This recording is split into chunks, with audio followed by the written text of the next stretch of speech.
Por acá andamos en Cup of Heaven, como nuestro tercer miércoles de mes, ¿verdad? Para aquellos que no están al tanto, el tercer miércoles de mes tenemos un estudio bíblico. La Biblia y un café. Compren su café y aprendamos de la Biblia. Bien, mi nombre es Omar Arbaje, soy teólogo y hemos podido compartir con ustedes estas cosas de parte del Ministerio al Amparo del Altísimo. También saludamos a los hermanos en Instagram. Si alguno quiere ver todo esto, pues en el Instagram del Amparo del Altísimo también estará. Nosotros estamos en la mitad. No sé si saben que empezamos en septiembre, el mes de la Biblia, y justamente hoy se cumplen 6 de los 12 encuentros. Miren ahí, como ven en pantalla, hoy hablaremos de los milagros y de la última cena del Señor, que es un tema sumamente importante concerniente a la Cuaresma. Hoy empieza la Cuaresma, hoy es miércoles de ceniza. Ahorita, si quieren, podemos hacer preguntas y respuestas sobre ayuno, abstinencia y demás, pero vamos a centrarnos ahora en los temas bíblicos, ¿verdad?, que tanto corresponde. ¿Para qué el Señor Jesús hace milagros? Los milagros Él los hace como signo de lo que Él está predicando. El Señor Jesús no hace milagro por hacerlos. Fíjense que Él no sana a todos los enfermos, sino a unos cuantos. No resucita a todos los muertos, sino que cada milagro es un testimonio de lo que Él acaba de decir.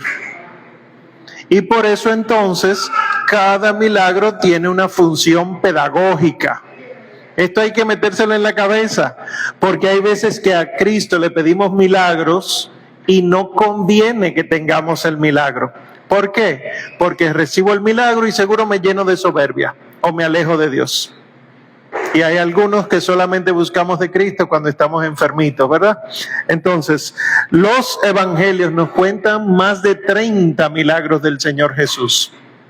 Y desde ya les digo, Mateo, Marcos, Lucas, los sinópticos narran esos más de 30, pero San Juan solamente narra 7 milagros. Y San Juan no le llama milagros, sino signo, señal. Ustedes conocen la primera señal o el primer signo, que son las bodas de Caná. ¿Por qué San Juan le dice señal o signo? Fácil, porque corresponde a sacramentos. En San Juan, cada milagro es un sacramento, un matrimonio, una Eucaristía, etc. Pero el resto de los evangelistas no. Entonces, ¿qué busca el Señor demostrar con los milagros? Que todo lo que se ha pronunciado en el Antiguo Testamento se va a cumplir. Porque si ustedes recuerdan, los profetas decían: y derramaré yo el Señor mi espíritu sobre todos los hombres, no sobre unos cuantos. Eso está en Joel, por ejemplo. O ya no serás llamada desposada ni desterrada, sino que ahora tú serás mi esposa, mi amada. Eso es a cada uno de nosotros. Entonces, con los milagros el Señor viene a cumplir lo que está anunciado, pero también a eliminar lo que tenemos que impide que lo sigamos. Miren, por ejemplo, el milagro del ciego, que el Señor le pone barro en los ojos y le dice: ¿ves? Y él dice: veo, pero como bultos. Veo como si fueran árboles, pero no veo bien. Y entonces vuelve otra vez. Y ahora, ¿ya ves? Sí, ya veo. ¿Por qué ese milagro fue progresivo? Si Él puede levantar a una persona de la muerte. Porque es pedagogía. Ese milagro venía a hablarnos de la ceguera espiritual, diciéndonos: tengan paciencia, porque cuando tú te acercas a Cristo, no es de una vez que ves la luz, sino que toma tiempo, que es progresivo. Y así llegará un momento que se te dará, pero si perseveras. Y San Pablo lo dice más bonito que yo. Él dice: Vemos las cosas ahora como en un espejo, como si estuviera cubierto, pero pronto lo veremos directamente, tal cual es. Y entonces el milagro, como es físico, demuestra que la salvación del Señor no es solo espiritual, sino también de la carne. La palabra salvación, no sé si se saben esta, viene del latín salus, salutis, que de ahí es que viene también la palabra salud. Y por eso ustedes escuchan en algunas oraciones antiguas de la iglesia, Señor, danos la salud. O decimos a la Virgen María, salud de los enfermos. La salud que da el Señor no es solo corporal, sino también espiritual. Y esa salud espiritual se llama salvación. Y por último, y esto es sumamente importante para el católico, los milagros existen para demostrar que la salvación no es individual, sino comunitaria. Todo aquel al que el Señor le realiza un milagro, lo reinserta en la sociedad. El leproso vuelve a su sociedad, la adúltera vuelve a su sociedad. Y por eso nosotros no creemos que la salvación es individual. Tengan cuidado porque eso se ha metido en nuestras comunidades y nos hacen creer, sí, tú te salvas tú solo. Entonces el Señor estaría contradiciéndose cuando dice, cuando tuve hambre, me diste de comer. Señor, ¿y cuándo te vimos? Así. Cada vez que lo hicieron con uno de mis pequeños, a mí me lo hicieron. Por lo tanto, uno participa de la salvación que Cristo hace. Es comunitaria. Pero si tú no haces lo que dice Dios, no todo el mundo puede salvar. Claro. Cuando decimos que la salvación es comunitaria y no individual, no estamos diciendo que no sea personal. Exactamente. Personal quiere decir que es la persona que realiza su parte. Está para todos. No, lo que está diciendo la teología es que no es individual en el sentido de que yo no me salvo atento a mí con mis propias fuerzas, sino que para yo salvarme siempre tengo que estar en función del otro. El amor, que es Dios, se entrega. Mi salvación depende de Dios. Mi salvación depende de otro, empezando el gran otro Dios, pero también de ustedes. Porque ustedes también me ayudan a salvarme, sea por la predicación de la catequesis, por ejemplo, o sea que ustedes me permiten ayudarlos, que ahí es donde están las obras de misericordia. Entonces, todo lo sobrenatural que Cristo hace es testimonio a favor de Dios. ¿Por qué Cristo caminaría sobre las aguas? ¿Qué es lo relevante de eso? Si Él se montaba en una barca constantemente, ¿para qué camina? ¿Por qué Cristo expulsaría demonios si esos demonios tenían años y años entre la gente? Todo esto que Él hace es para demostrar que Dios es misericordioso con el ser humano, que pudiendo hacer de todo, hace solamente lo que el ser humano le permite. Y miren qué grande misericordia, porque si según su justicia yo soy evaluado ahora, me voy para el horno. Pero según su amor, Él siempre dice a favor mío, dale un chance más, que verás que se convertirá. Esa es la misericordia de Dios. La paciencia infinita de que nosotros nos convirtamos. Entonces, nosotros nos damos cuenta de que todos los milagros lo que hacen es manifestar esa misericordia. Sanar al enfermo, ¿para qué? Para que pueda buscar de Cristo. ¿Para qué la hemorroísa se le detuvo el flujo de sangre?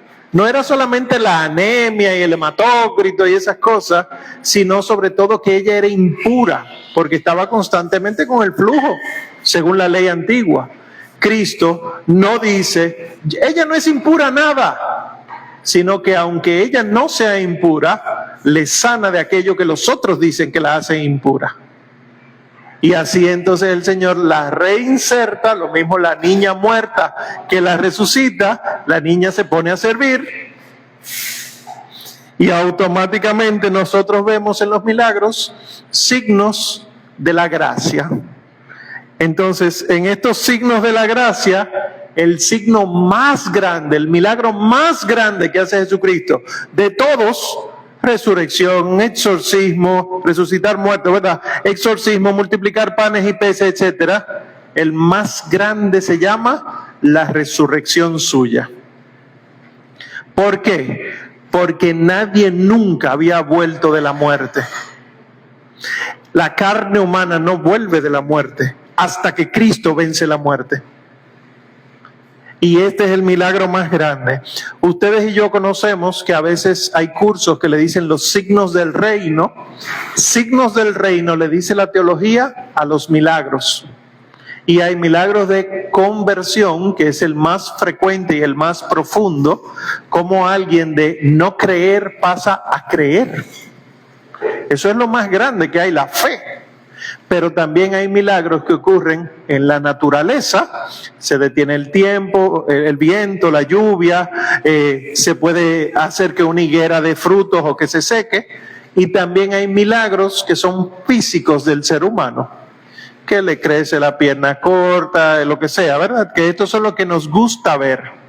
El cáncer que se cura, eso es lo que nos gusta ver. Pero ahí no es donde se manifiesta la misericordia de Dios. Se manifiesta en la conversión del corazón. ¿Por qué? Porque hasta que el muerto que fue resucitado por Cristo, San Lázaro, tuvo después que morirse otra vez. San Lázaro no resucitó para quedarse vivo.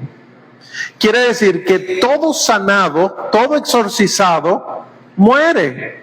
Ahora la promesa está que no morirá para siempre. Y por eso la resurrección viene a ser el testimonio más grande de la misericordia, que todos resucitaremos. Entonces hay signos como el milagro de las bodas en Caná de Galilea. Este es impresionante. ¿Por qué el primer milagro es en una boda? Porque todo, como lo habíamos dicho en otra ocasión, todo el amor que Dios manifiesta al ser humano es amor de esposo. Yo les reto esta noche, o les dejo una tarea, pero sin compromiso. Busquen en internet imagen de las bodas de Caná, cuadros, pinturas, vitrales, y verán que están el novio y la novia, y en el frente, en el primer plano, Jesús y María, del mismo lado cada uno, del novio o de la novia. María está del lado de la novia y Jesús está del lado del novio. Búsquenlo para que vean. ¿Por qué? Porque al final de los tiempos, esa boda de Caná va a quedar corta con los desposorios de Jesús con la iglesia. Y la iglesia ya empieza a ser iglesia en la Virgen María. Por eso ustedes ven en el Apocalipsis, vi a la Jerusalén celestial bajando del cielo, dice San Juan. Y la describe, que tenía una base con 12 piedras y 4 paredes con 12 puertas, con los nombres de los apóstoles. Y de repente esa ciudad se convierte en una mujer. Y dice, está embellecida, está vestida de lino blanco, resplandeciente. Es la novia del Cordero.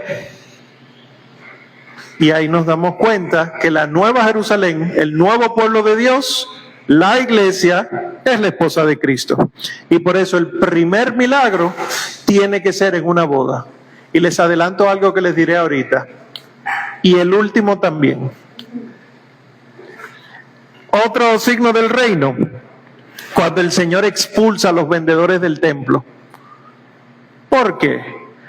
¿Contra quién está atacando al Señor a los vendedores? No es el vendedor por el vendedor, sino han hecho de esto una cueva de bandidos.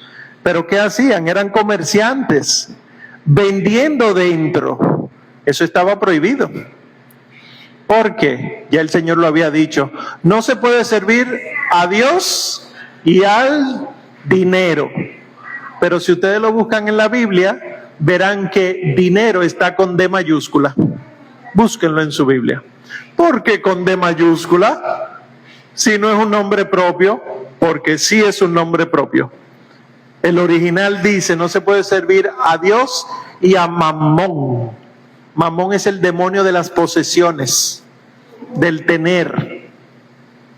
No se puede servir a Dios, que te invita a dejarlo todo para seguirlo, y a ese demonio que te dice, tenlo todo, olvídate de Dios. Porque amará a uno y rechazará al otro. Quiere decir que todo aquel que pone su corazón en las posesiones se pierde. Eso lo sabemos, pero ahí está en el templo.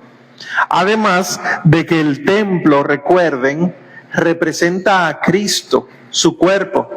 Él dice, destruyan este templo y en 3 días lo levantaré. Entonces, ¿quiénes vienen a ser los comerciantes del cuerpo de Cristo?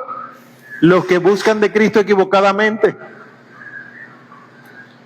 Eso me incluye a mí, cuando yo indignamente me acerco a comulgar su cuerpo. Otro signo del reino, por ejemplo, la sanación. Para el pueblo de Israel, la enfermedad era sinónimo de pecado. ¿Tú sabes por qué tú estás enfermo? Porque pecaste.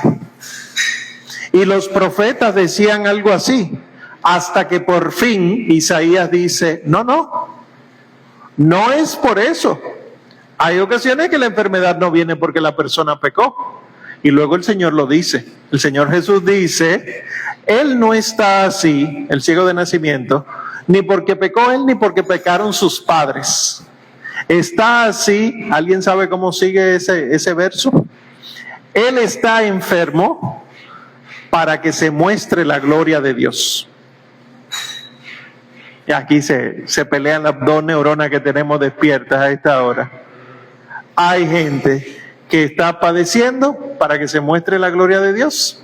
Para muestra, estos jovencitos, niños, niñas, que nacen con un síndrome, que no se levantan de la cama, que mueren a los pocos años, pero que lograron que muchísima gente orara y se convirtiera.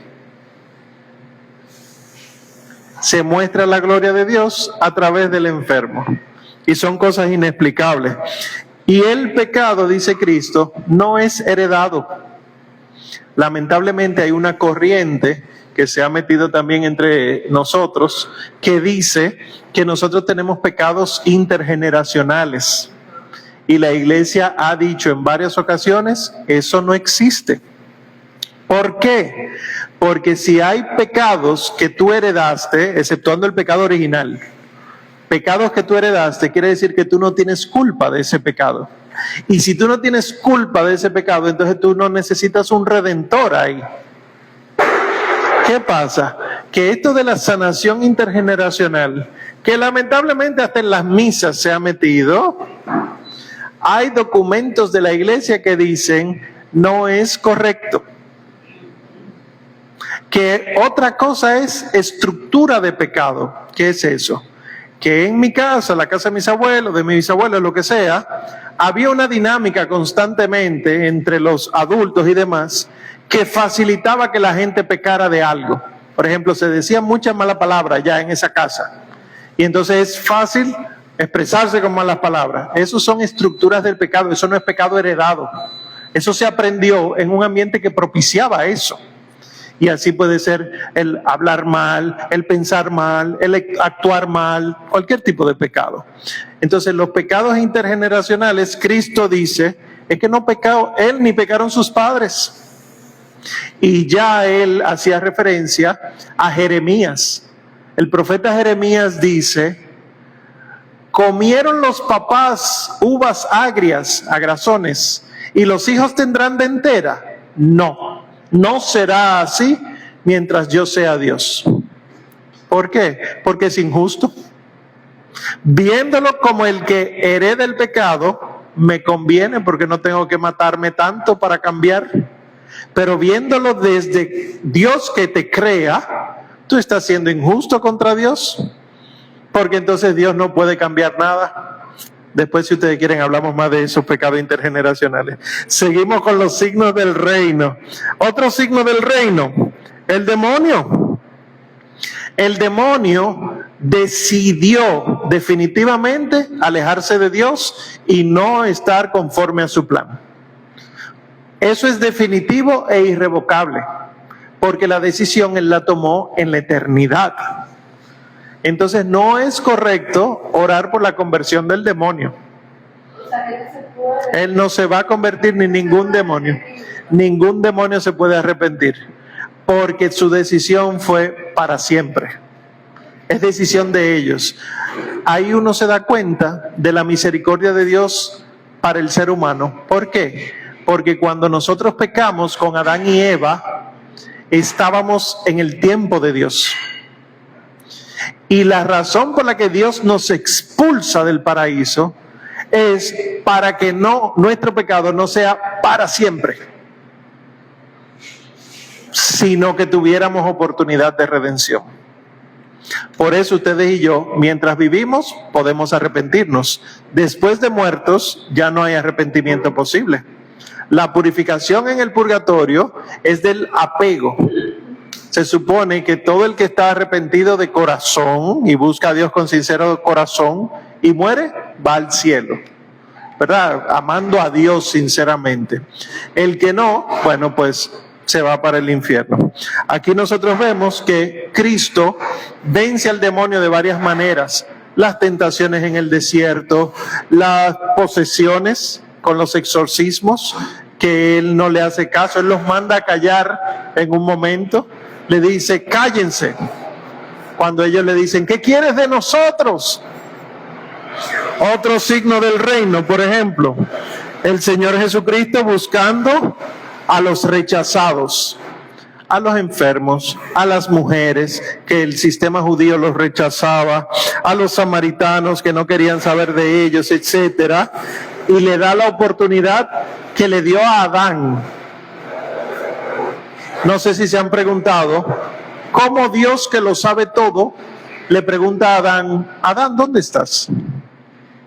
Era dándole la oportunidad de arrepentirse, ¿verdad? Pues desde Adán el Señor está mostrando esa oportunidad, y así lo hace cuando camina aquí en la tierra, en Tierra Santa. Y un último signo del reino, ¿verdad? Para no detenernos tanto, es que Él se prepara un nuevo pueblo. ¿Por qué Él elige a 12 hombres? Porque 12 eran los hijos de Jacob, Israel, ¿verdad? Y cada uno inició una tribu. Pues si iba a haber un nuevo pueblo de Dios, tenían que haber unos nuevos hijos de Israel, del nuevo Israel, que a su vez crearan el nuevo pueblo de Dios. Y por eso ustedes ven que el Señor Jesús elige a 12 hombres, y ese número luego hay que completarlo cuando Judas el Iscariote se muere. Hay que completarlo con San Matías, y vienen los 12 otra vez, porque es un nuevo pueblo. Y no solamente eso, el Señor Jesús entra triunfal en Jerusalén para que aquellos que le dicen Hosanna al Hijo de David sean los mismos que terminen crucificándolo una semana después. ¿Por qué elige esos 12 con tan defectuosos? ¿Por qué elige a esos 12 tan defectuosos? Porque no hay de otra. Yo tuve un profesor que decía, es impresionante la misericordia del Señor, porque si había alguien en la tierra que no conoció pecado, que amaba todo lo que el Cristo hacía, era su mamá, la Virgen María, y Él no la puso como apóstola, Él no la puso como papisa. Él la dejó incluso en las manos de San Juan, el menor de los 12. Entonces ahí uno se da cuenta de que la misericordia de Dios es grande. Me eligió a mí, te eligió a ti, eligió a esos 12 para que en la debilidad se muestre su poder. Como dice San Pablo, porque cuando yo soy débil es que Él se hace fuerte en mí. Cuando yo estoy bien, tranquilo y que puedo resolver, yo no lo busco a Dios. Cuando estoy en necesidad, sí. ¿Dónde está el milagro de la fe en el cristiano? Reconocerse siempre en necesidad. El mundo te dice que no, pero siempre estamos necesitados. Entonces, de las lecturas, ustedes leyeron 4 textos, ¿verdad? La asignación de lectura, muy interesantes, ¿verdad? Y estos 4 textos, yo pudiera resaltar, ¿de qué nos llamó la atención? El paralítico en Cafarnaúm, ¿qué llama la atención? Que no es solamente que lo cura del cuerpo, sino que además le perdona los pecados. Y dice el Señor, y para que se vea que el Hijo del Hombre tiene poder para perdonar, levántate, toma tu camilla y echa a andar. Que tú dices, pero ¿por qué las dos cosas? Porque es que son las dos cosas. Miren, por ejemplo, el sacramento de la unción de los enfermos. En nuestro país mucha gente busca la unción como despedida. Ay, no le pongan la unción, que eso es para que se muera ya. Al revés. La unción es para sanar, es un sacramento de curación. Hay mucha gente que se sana con una unción. El ritual de la unción dice, Dios dará la salvación a esa alma y si le conviene, también la curación del cuerpo.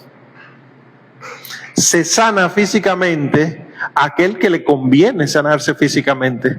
Si no, el sacramento siempre da la curación espiritual. Porque al final eso es lo que conviene, la curación espiritual. Entonces, en este milagro el Señor demuestra que Él tiene la autoridad para perdonar. Y esto fue terrible. Mucha gente dice, pero el Señor mismo fue el que se fue preparando su cruz. Sí, era necesario. Pero también Él tenía que demostrar que Él era el poderoso. Y Juan 6, ¿se leyeron ese capítulo? Impresionante. San Juan es el único evangelista que no tiene las palabras de la consagración del Señor en la última cena. En Mateo, Marcos y Lucas, uno lee lo que siempre oye en misa. Dando gracias, lo partió y lo dio a sus discípulos diciendo, tomen y coman todos de él. Eso está en Mateo, Marcos y Lucas. En San Juan no. En San Juan la última cena no tiene ese relato, pero lo tiene en el capítulo 6. Al principio del capítulo 6, específicamente del 1 al 15, las palabras que usa el evangelista ahí es que el Señor le presentaron pan y peces, pero tomó el pan, lo partió y dando gracias lo repartió. ¿Cómo se dice dar gracias en griego? Eucharistíam. Eucharistíam es dar gracias. ¿Qué es lo hermoso de esto? Que el verbo, si nos hubiera llegado así en español, en lugar de decir lo tomó y dando gracias lo partió, hubiera sido lo tomó y eucaristizándolo lo partió. Pero no nos llega ese verbo así. Sin embargo, en los testimonios de los primeros siglos, ellos sí lo usan como verbo, como una sola palabra, pero no nos llega al español, ¿verdad? Entonces, en esta multiplicación de los panes y los peces, se muestra al Señor Jesús como Moisés. ¿Por qué? Porque él siente pena, siente cierto tipo de piedad hacia el pueblo con hambre, y entonces los sienta y le da de comer. Le da de comer el pan, el maná del desierto, pero también le da de comer la carne, entre comillas, el pescado, como las codornices en el desierto. Es el nuevo Moisés. Y si es el nuevo Moisés dando de comer, ¿por qué se conoce de verdad a Moisés? Por haber sacado al pueblo de Israel de la esclavitud. Entonces, ¿qué haría este nuevo Moisés y verdadero Moisés? Sacar al nuevo pueblo de la esclavitud del pecado. ¿Y cómo lo hace? Con la Eucaristía. Y es curioso, Moisés le da de comer al pueblo con el maná que cae del cielo. Cristo le da de comer al pueblo no con el maná que cae del cielo, porque Él es el cielo, lo da Él. Y al darlo Él, la Eucaristía viene a ser ese alimento que perdura para la vida eterna, ¿verdad? Y dos cositas más para que no se dejen engañar, que lo leyeron luego del versículo 54. El Señor Jesús, cuando dice, el que come mi carne, se salva, etc. La palabra comer, Él usa dos verbos distintos en griego. Si alguno no sabe, recuerden que hablamos del griego porque esos evangelios fueron escritos originalmente en griego. Él utiliza el verbo fagein, que de ahí viene la palabra esófago, o fagocitar en medicina, o sarcófago, el que se come la carne. Fagein significa tragar, que más bien significa comer. Y el otro verbo que él utiliza es el verbo trogein, que de ahí es que viene el español tragar. Trogein significa masticar y deglutir. ¿Por qué les digo esto? Porque el Señor Jesús no estaba hablando simbólicamente cuando Él decía el que come mi carne. Él lo decía, lo que la gente estaba oyendo era, el que me muerde, me mastica y me traga, tendrá vida. Y tan fuerte era lo que Él estaba diciendo, que los judíos decían, ¿y cómo puede este darnos a comer de su carne? Y dice luego que muchos discípulos lo abandonaron. O sea que no era simbólico. Y en lugar del Señor decir, no, no se vayan, espérense, es simbólico. Lo que hizo fue voltearse hacia los 12 y les dijo, ¿y ustedes también quieren irse? Entonces fíjense que la carne de Cristo hay que comérsela sí o sí para salvarse. Y oigan lo siguiente, esto es sacramentología. En teología uno estudia los sacramentos. En sacramentología nosotros sabemos que hay 7 sacramentos. De esos 7, todos son necesarios para salvarse, pero solo 2 son indispensables para salvarse: bautismo y Eucaristía. Porque el Señor Jesús dice, el que se bautice y crea, ese se salva. Y luego de la Eucaristía dice, el que coma mi carne y beba mi sangre tendrá vida en mí y yo lo resucitaré. ¿Qué pasa? Que hemos relativizado tanto la fe que ahora no importa que un cristiano no comulgue, lo importante es que tenga a Cristo en su corazón, decimos. Y lo del bautizo también, la gente no le importa. Y ya a la gente no le importa nada. Entonces realmente el mismo Señor Jesús estaría mintiendo si decimos que lo que decimos es la verdad. No, lo que importa es que tú busques de Cristo. Realmente no. Ese es un primer paso. Es importante, claro que sí, pero importan otras cosas que el mismo Cristo lo dice en su palabra. Bien, entonces Juan 11, que esta fue la resurrección de Lázaro. Muchos lo hemos escuchado y decimos, Lázaro, levántate y anda, que no fue a Lázaro que le dijo levántate y anda. Ese fue al de Cafarnaúm. A San Lázaro le dijo, sal fuera. ¿Qué significa Lázaro? Ayudado por Dios. La resurrección tenía que ser de Lázaro, porque Lázaro representa a Cristo en ese milagro. Iba a haber un hombre soltero, según la medida de la época, que habiendo sufrido y muerto, iba a ser ayudado por Dios y levantado hacia afuera del sepulcro. Y por eso la resurrección de Lázaro es, antes de la resurrección de Cristo, el milagro que más vale. Y si se fijan, está acercándose a la pasión ya.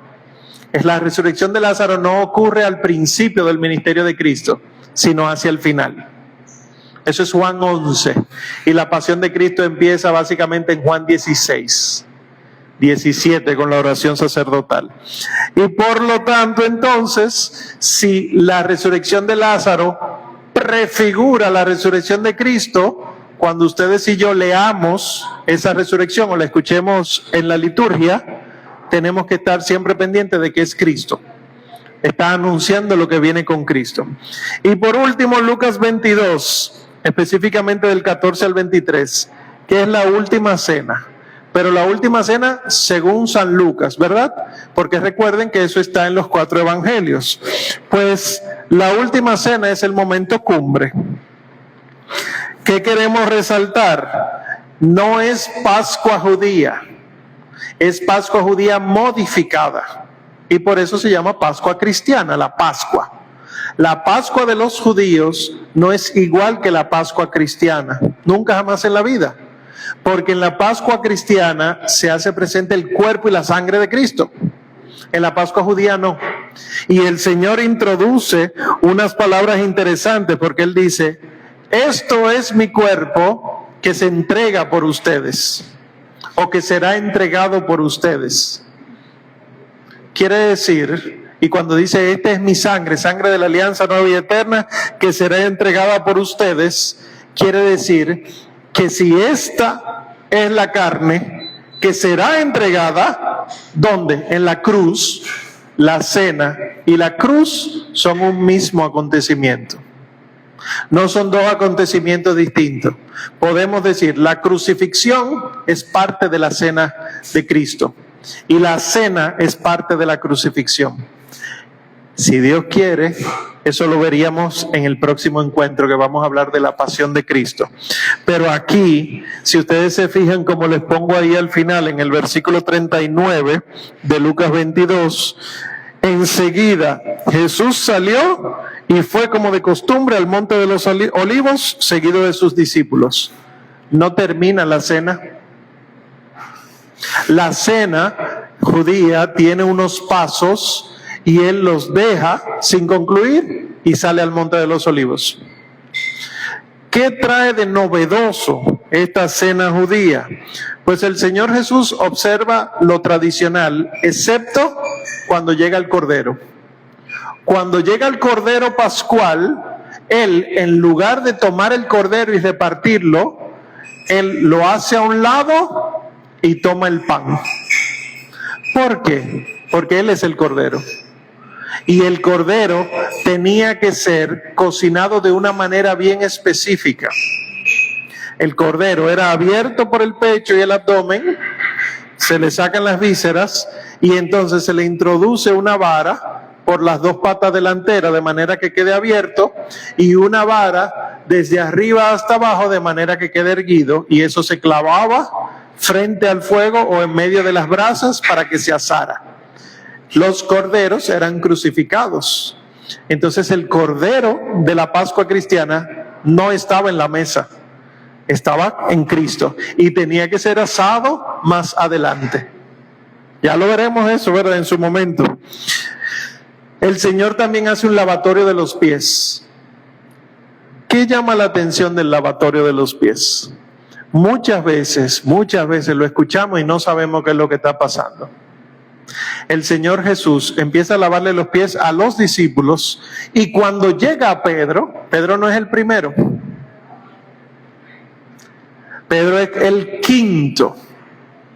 ¿Por qué? La manera del lavatorio de los pies es primero una mesa que es la mesa presidencial y luego el resto. Entonces el quinto es el más importante de la mesa presidencial. Tú coges de la mesa del menor al mayor y luego entonces te va a la otra mesa. Dice el texto, cuando llega a Pedro, Pedro le dice, Señor, lavarme los pies tú a mí. Y el Señor Jesús le dice, Pedro, si no te lavo no tienes parte conmigo.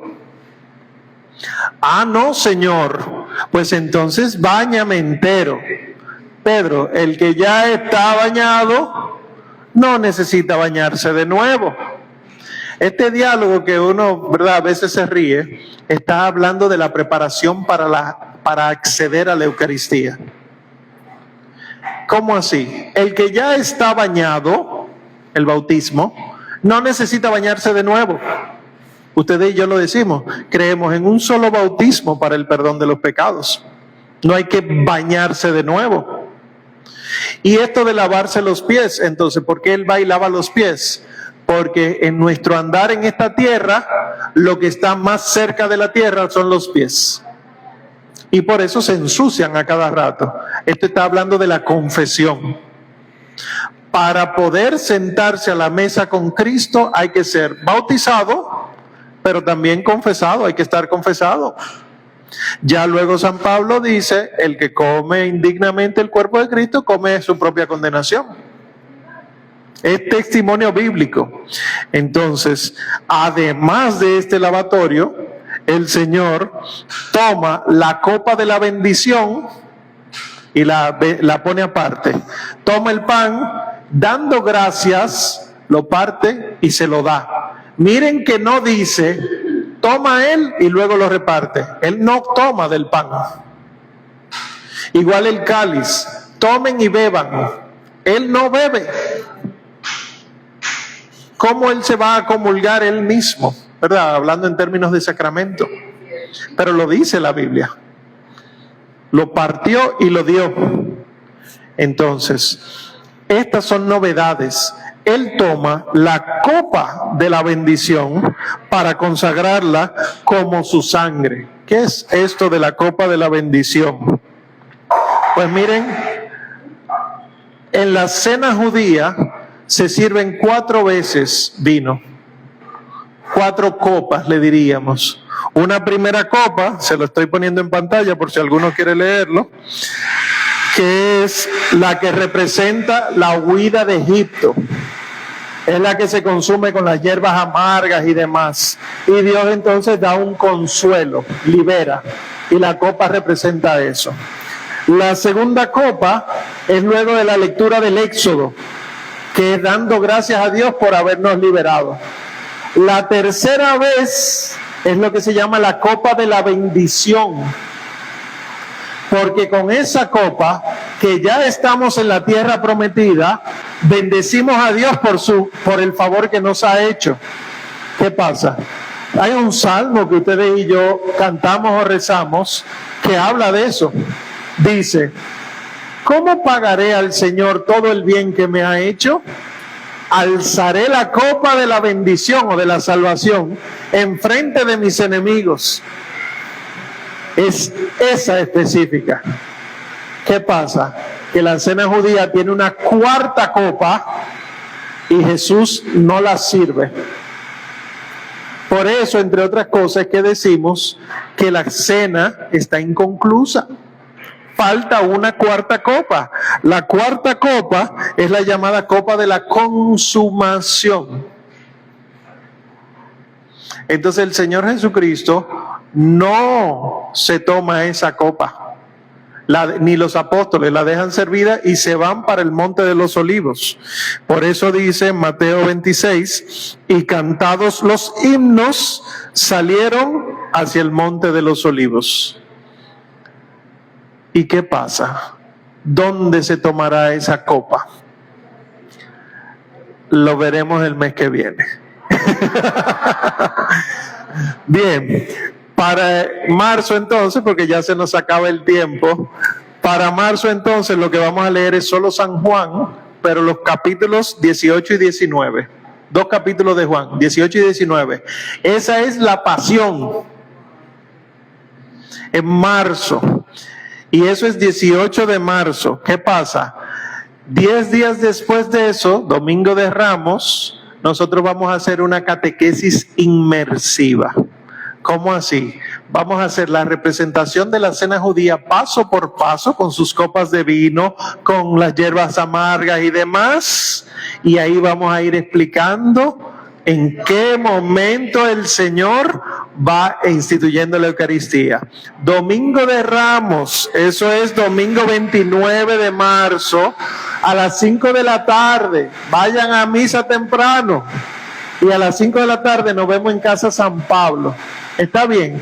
Es impresionante. Quienes la han hecho les encanta y se aprende mucho.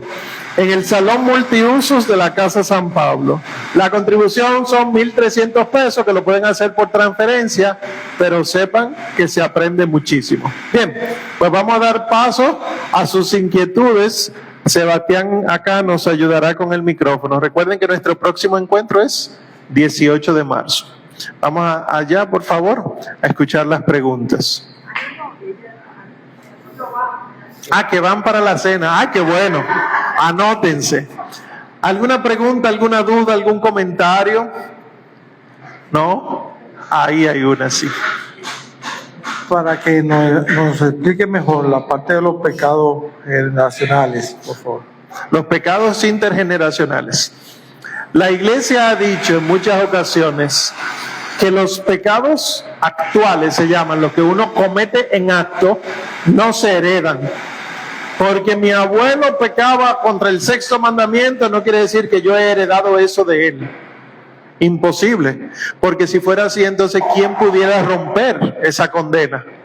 Pero porque no es así, el mismo Señor puede romper cualquier tipo de atadura y demás. ¿Qué sí pasa? Ya les expliqué lo de la estructura de pecado, que uno aprende con facilidad a pecar, pero también hay que saber que hay personas que hacen pactos con los demonios. Y ya ahí los demonios sí atacan a familias, pero eso no es pecado, eso es demonio. Pecado es enemistarme de Dios voluntariamente con conciencia. Yo quiero ser enemigo de Dios. Ese sería pecado, ¿verdad? Una definición un poco moderna. Yo no puedo heredar eso. Ya lo promete el Señor en el Antiguo Testamento. Los hijos no van a padecer por los papás. Lo que hicieron los papás no va a ser la herencia de los hijos. Entonces, hay documentos que si ustedes quieren yo les puedo enviar por el chat de WhatsApp, documentos del magisterio que dicen por qué las misas de sanación intergeneracional están prohibidas en la iglesia.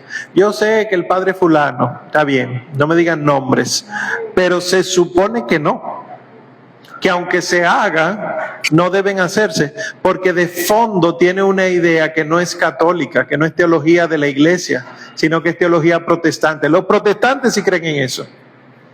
¿Por qué? Como los protestantes no tienen la ayuda de los sacramentos, entienden que necesitan otro tipo de ayuda para sanarse de las cosas.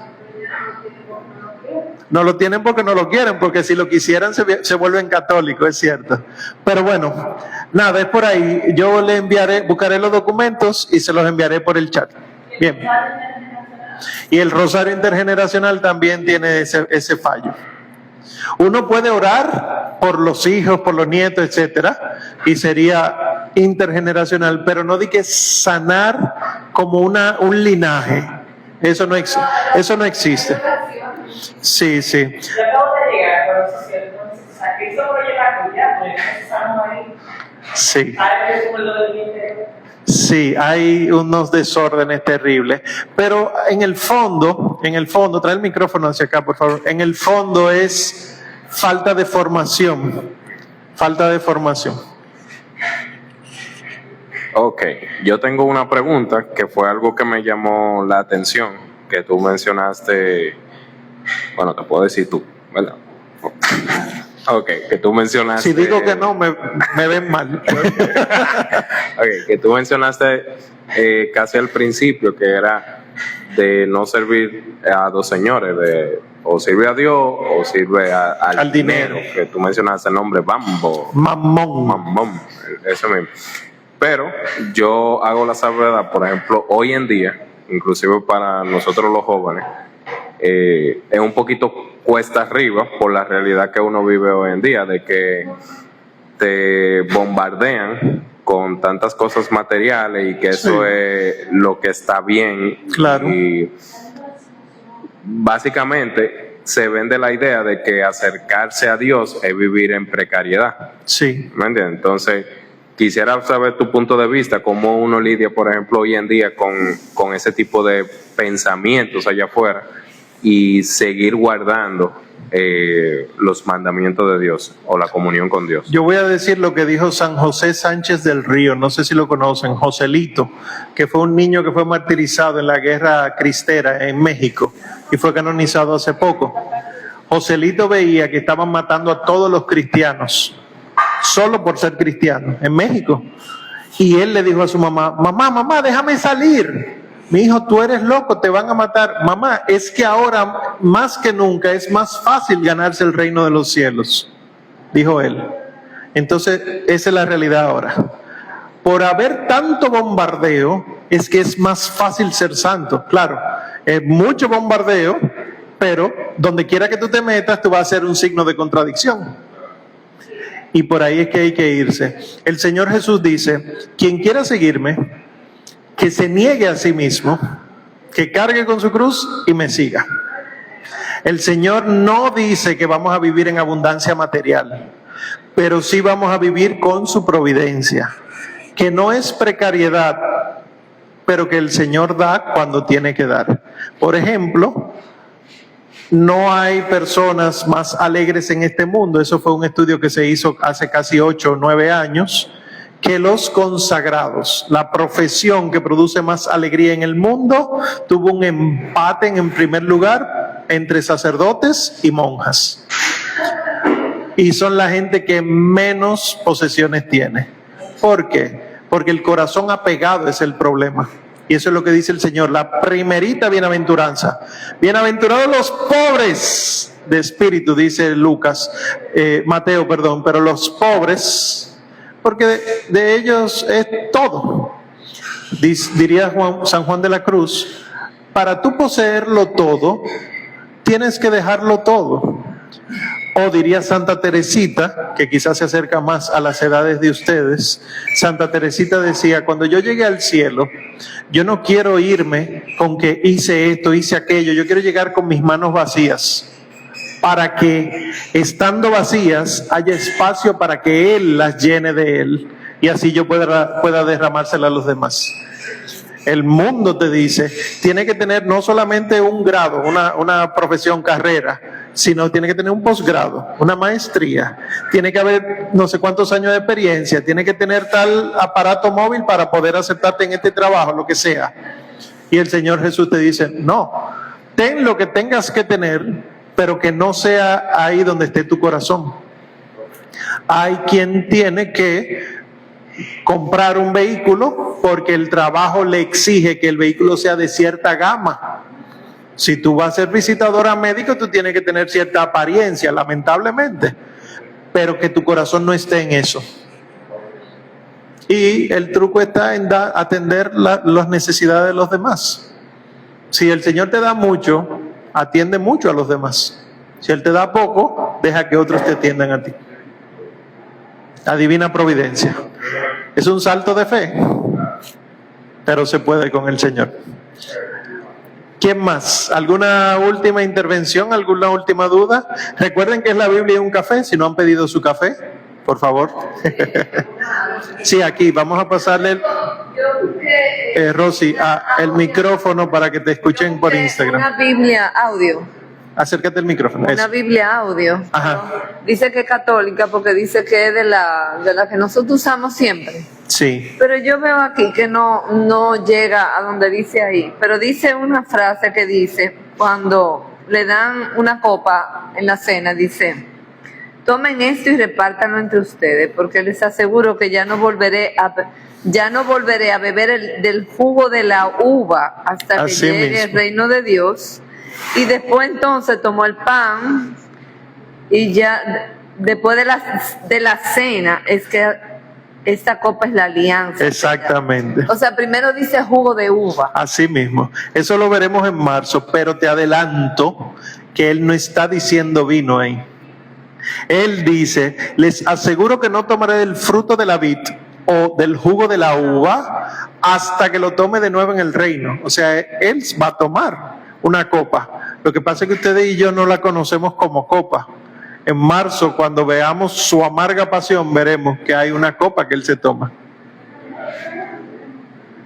O sea, se refiere a la copa de la muerte, de su sacrificio. Puede ser la copa del bautismo, el cáliz del bautismo, pero también más adelante a Él le dan a beber algo. Él después de cenar es que habla de la sangre de Él. Sí, Pero eso sigue siendo, el otro es jugo, no es sangre. exactamente. ¿Y por qué bueno?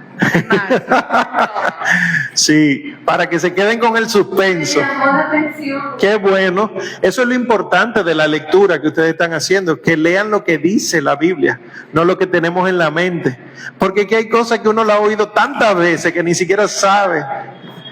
Ya uno no va al texto original y no se da cuenta que el texto tiene su fuente, tiene su realidad. Bien, pues vamos a dejarlo hasta... no, la última, sí. Vamos a pasarle el micrófono para que se escuche por Instagram también. Gracias. En la cita de Lucas 22 en la institución de la Sagrada Eucaristía, tenemos que en este pasaje se instituye tanto la orden sacerdotal como el sacramento de la Eucaristía. Sí. Explíqueme la diferencia entre el sacramento y la Santa Misa, que también se le llama la Santa Eucaristía. Es lo mismo, lo único que la Santa Misa viene a ser los pasos. La misa es los pasos por los cuales la Eucaristía se hace presente. Y la Eucaristía es Cristo presente en la especie del pan y del vino. La Eucaristía puede adorarse en la misa, por ejemplo cuando el Padre la eleva, pero también en el sagrario, pero también en procesiones eucarísticas. La misa es la secuencia de pasos por los cuales Cristo instituye su presencia en el pan y el vino. Perfecto. Pues mis queridos, ya sí, vamos a dejarlo hasta aquí por esta noche. Gracias por venir. Recuerden que todavía, no sé si podemos promocionar la tiendita o ya está cerrada. Pueden pasar por la tienda de las hermanas de la misericordia. Y recuerden que todo va a estar subido en Instagram. Gracias a los hermanos en Instagram, que Dios les bendiga, puedan compartir con sus demás hermanos. Bye bye.